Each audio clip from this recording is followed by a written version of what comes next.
Hey everyone, hope you're all doing well. So, I know that I haven't done my part three of my Dateline documentary summary, but not a lot of people have watched part two yet, so I figured it would be more important to talk about the Dateline leak today. So, as you guys know, I'm sure you know, the defense in the Brian Koberger case have motioned for more time.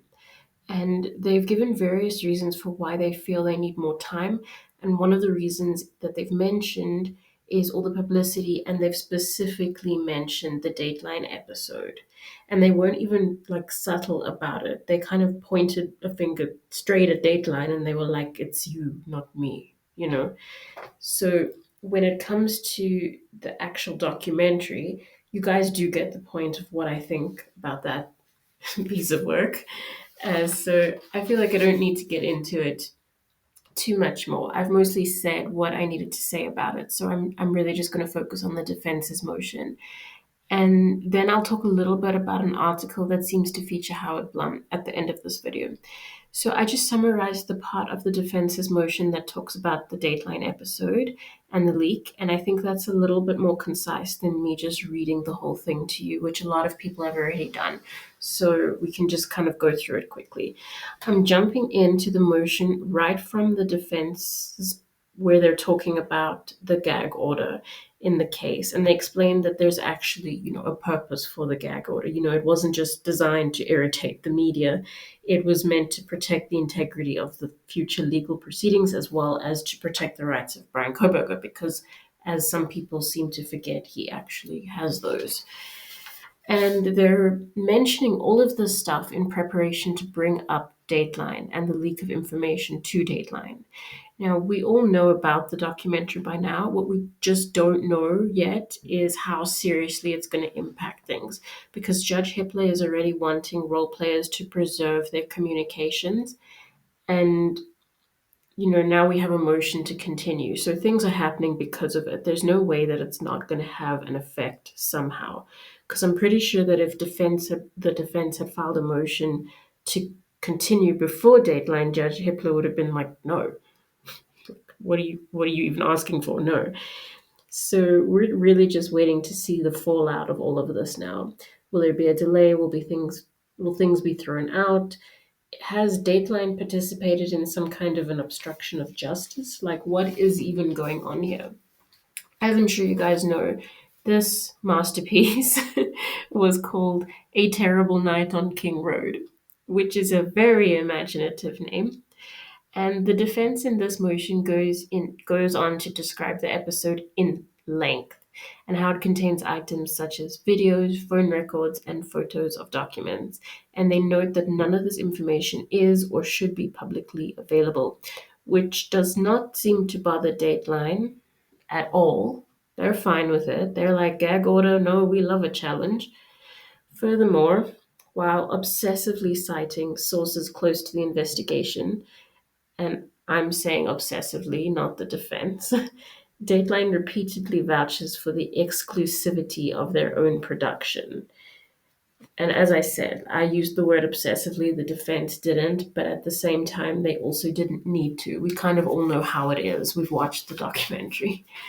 The motion explains that the leaked information contained in the documentary was taken out of context and was not even reliable enough to be admissible by trial standards. So it's important that they're saying that it was taken out of context, because that's what a lot of us were asking when it comes to Brian Koberger's search history on his phone that they somehow got.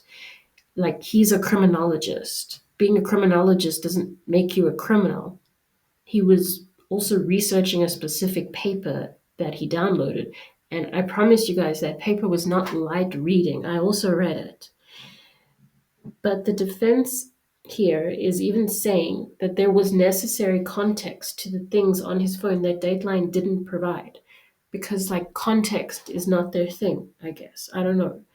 But the leaked items were deliberately constructed to vilify Brian Koberger. And I think that that was on the very top of Dateline's to-do list, and if you didn't see that, then I don't know what to tell you exactly. Like, maybe go watch it again. I mean, whoever is controlling this flow of information is giving it to people or entities who are willing to mold it into a specific story. If the leak was about openness, they would have given the information to everyone without like some Broadway production attached to it, completely aimed at vilifying Brian Koberger. There's obviously a huge investment in Brian Koberger's guilt on the part of the leaker. The outcome really matters to them. They're not leaving work at work, let me just say.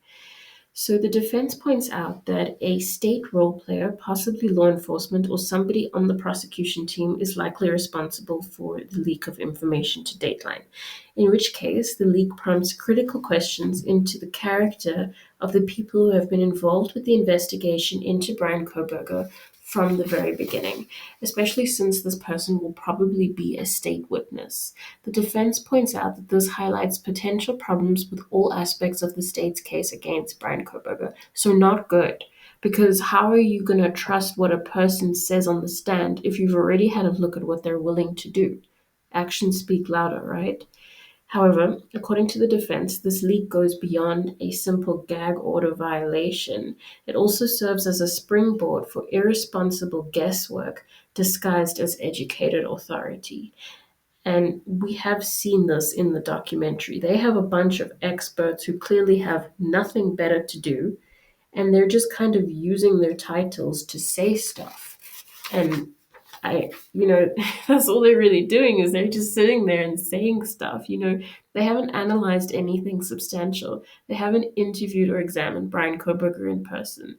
They haven't done any of the responsible stuff that you're required to do before you draw the kind of conclusions that they're drawing. It's just like, okay, you happen to be a doctor of something or other, but at the end of the day, you're just as speculatey as the rest of us. There's nothing special about what you're saying just because you have some credential, because you haven't even done the work that you're supposed to. And you can say that I'm being too hard on these people, but the moment that they realized they were participating in a production that makes it sound like a crime to walk up a hill, then they should have been like, oh, never mind, not my thing. But they didn't. The defense goes on to say that this is largely because of how Dateline presents the information. They inflate their own sense of credibility by constantly stressing the exclusivity of the episode and how it originates from an old favorite, sources close to the investigation.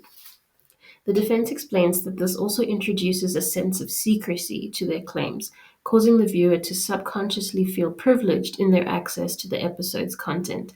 And because they're constantly going on about sources close to the investigation, they've already conditioned the viewer to deem this privileged information as reliable.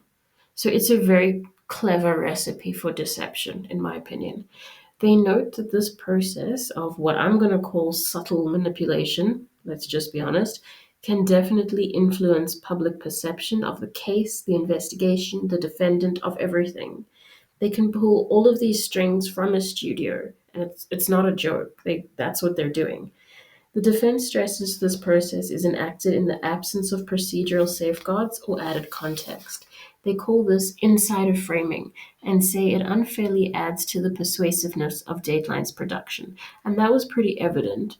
I mean, if you look online and you see all of the attention that we gave the new information, it took most of us a while to be like, wait, why do we know this now?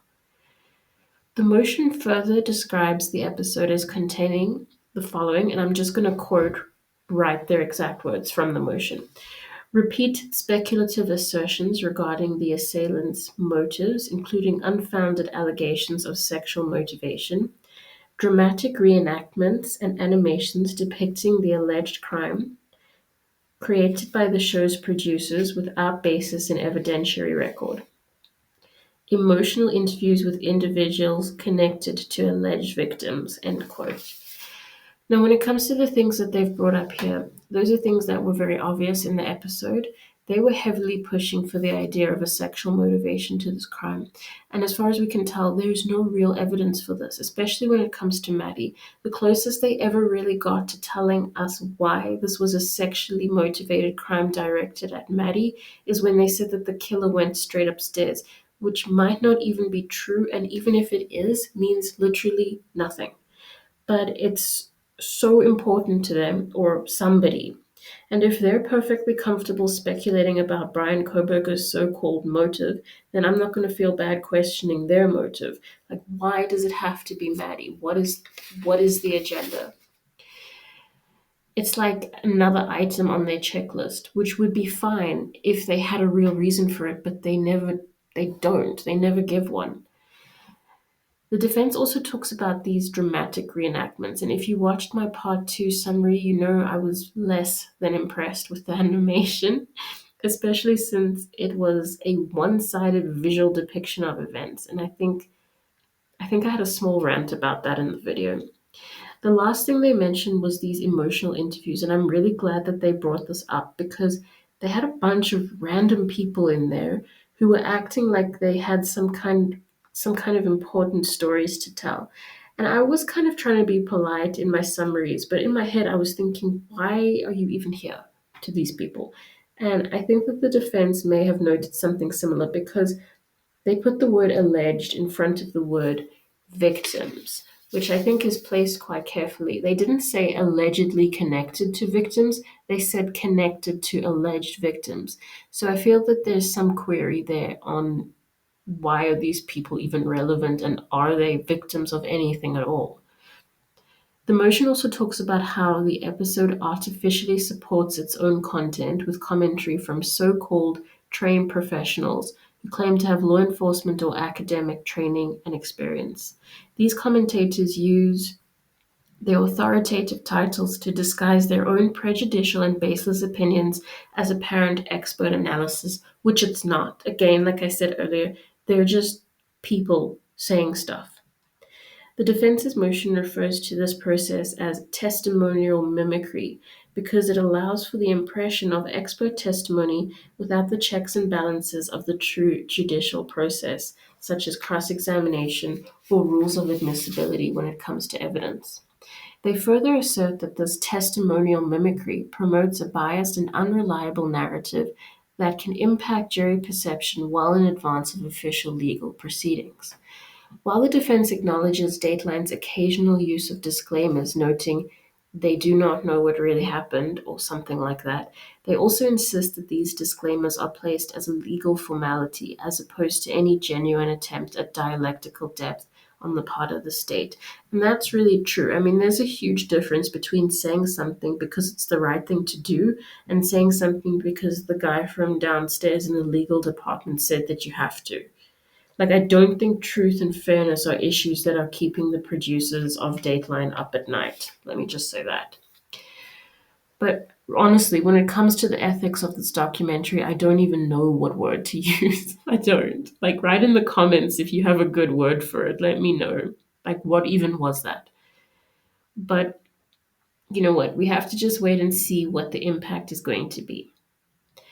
So while we're still on, Dateline, Howard Blum was front and center of the Dateline documentary, which is so obvious because he wore his best jacket. So there's this article that I saw and it came out a few hours ago when I'm recording this, and I think it's Daily Mail. Yeah, it is. I cannot read the full article because I'm not subscribed to Daily Mail and I'm not particularly interested in being subscribed to Daily Mail. No offense to Daily Mail, but I'm not. But I can see the heading, which says Brian Koberger's toxic obsession, new Idaho murders theory that expert Howard Blum says solves final unanswered questions. What was the real motive? And real is in capitals because it's not the other motive, it's the real one. We're getting the real one now. But I guess Howard Blum has a lot on his mind lately, and he forgot to remind Daily Mail that it's just a hypothesis. But each to their own. Anyway, just based on the screenshot alone, because that's, all I got. What I do find really fascinating is Howard Blum. They gave him a label. Look, he got labeled. It says he's an expert. An expert in what? I'm not sure. An expert deemed by who? I don't know, yet to be confirmed, but he's an expert in something because he has a label. I did manage to read the comments for this article because those are for free. And it looks to me like Howard Blum is still up in his vivid imagination about Brian Koberger and Ramsland. Now, honestly, I don't know why I'm surprised because I kind of thought that he would have stopped doing all of this by now, especially amidst the chaos of the leak. I feel like now would have been a good time to tone it down a bit, but no, no, no. Anyway, I did want to touch on his little hypothesis. I don't remember all of the details, but I think the gist of it is that Brian Koberger became so obsessed with his professor, Catherine Ramsland, that he decided to commit this crime to impress her. So he went all the way to Moscow, Idaho to kill people because he thought that Catherine Ramsland would find that really irresistible. That's Howard Blum's theory. Now, I personally just prefer flowers, but Catherine Ramsland has other preferences in Brian Koberger's mind, as per Howard Blum's expert opinion. The thing is that if he was so obsessed with her, would he really move so far away from her? Like, don't you try and get close to people you like and want to impress? Howard Blum said that he, being Brian Koberger, wanted to show her how smart he was and that he could get away with it. So why would she even know that this crime was a gift for her, especially from so far away, if his plan was to get away with it? Like, was he going to tell her later? How was this going to work? Did Howard Blum think that Brian Koberger was going to rush home and tell Catherine Ramsland about the crime and how it was all in her honor and Brian Koberger was expecting her to be cool with that? Like, what is going on with Howard Blum? And how did he become obsessed with Maddie in the process? Because if you're obsessed with somebody, you're not going to impress them by getting obsessed with somebody else. That's probably just going to upset them. But I mean, look, there's a lot of there's a lot of illogical stuff around this theory. I don't know. I really do want to know what you guys think about that as well. What are the inconsistencies that you picked up? And if anybody has managed to read the article, please tell me more about it. I'd love to know. And yeah, I'm going to stop there. But thank you so much for watching and have a beautiful day as usual. Bye.